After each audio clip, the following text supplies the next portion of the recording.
direttore artistico di questo bellissimo festival, ma anche ha ottenuto un grande successo. Sì, devo dire che sono molto contenta, ho lavorato tanto nei precedenti mesi e come terzo appuntamento appunto è andato molto molto bene, specialmente perché abbiamo avuto molto successo per le location dei concerti, sempre in posti molto particolari dove appunto la gente non è abituata ad andare. E quindi da direttore artistico e anche da pianista sono molto soddisfatta. Perché questa scelta? Esattamente, dunque è partita dall'idea della musica da camera, e la musica da camera richiede dei luoghi un pochino più raccolti dove la gente appunto riesce a sentire non solo la musica ma anche il respiro degli artisti che stanno suonando.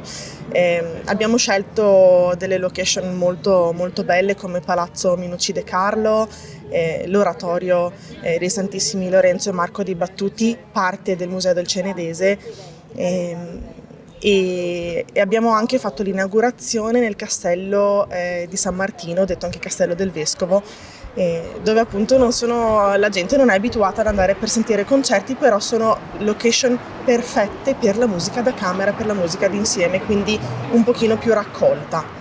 Quindi una musica raccolta, una musica intensa, quasi passionale oserei dire. E parliamo un po' anche di tutti questi artisti, di questi musicisti che hai fatto conoscere a Vittorio Veneto e non solamente ai vittoriesi. Sì, sono molto onorata di aver portato specialmente il mio gruppo, l'Opalio Piano Quintet, che è il gruppo fisso del Festival di musica da camera qui a Vittorio Veneto. Però appunto ho avuto anche l'opportunità di portare degli artisti internazionali. Quest'anno abbiamo avuto la violista tedesca Dimut Poppen, e abbiamo avuto la mezzosoprano Silvia Regazzo di Venezia, e più degli altri anni, mi viene da dire, è stato dato spazio a innanzitutto alla figura femminile, e anche parte appunto della musica, ma anche ai talenti proprio vittoriesi, perché abbiamo dato spazio alla pianista Arianna Bastanzetti, che è proprio qui di Vittorio, ed è parte del festival, parte degli artisti giovani del festival, quindi abbiamo avuto un bellissimo gruppo di musicisti fantastici. Un programma intenso, sono state scelte molti brani particolari, ne parliamo un po'. Sì, abbiamo unito brani molto classici come la sonata in mi bemolle maggiore di Brahms per viola e pianoforte, e cose un pochino più particolari come il programma con la mezzosoprano Silvia Regazzo, che è tutto dedicato a Venezia.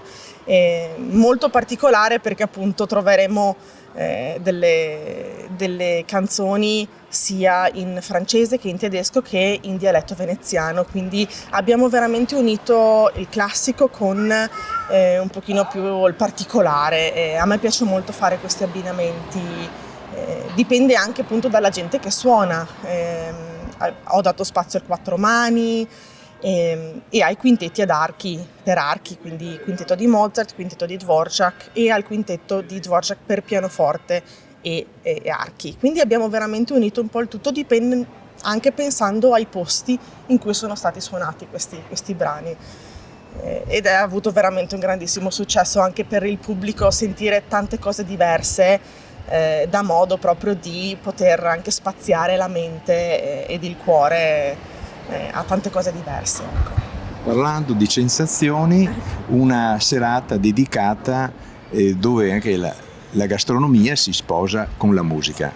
Quello è stato, a detta mia ma anche detta di tanti, è stato proprio un po' il fulcro di questo festival, perché abbiamo voluto unire la musica con l'arte della cucina, quindi abbiamo voluto mettere insieme tutti i vari sensi, il senso della musica, il senso olfattivo, il senso del gusto, quindi abbiamo messo tutto insieme e abbiamo unito un programma musicale ad un menù che andavano in perfetta sintonia, quindi con compositori francesi ma con un tocco di Spagna, e con un menù che andava esattamente a completare il tutto, ed è stato un grande successo, molto particolare. Abbiamo avuto un pubblico molto attento e molto interessato a questa combinazione, quindi sicuramente è la prima volta ma non l'ultima che verrà fatto.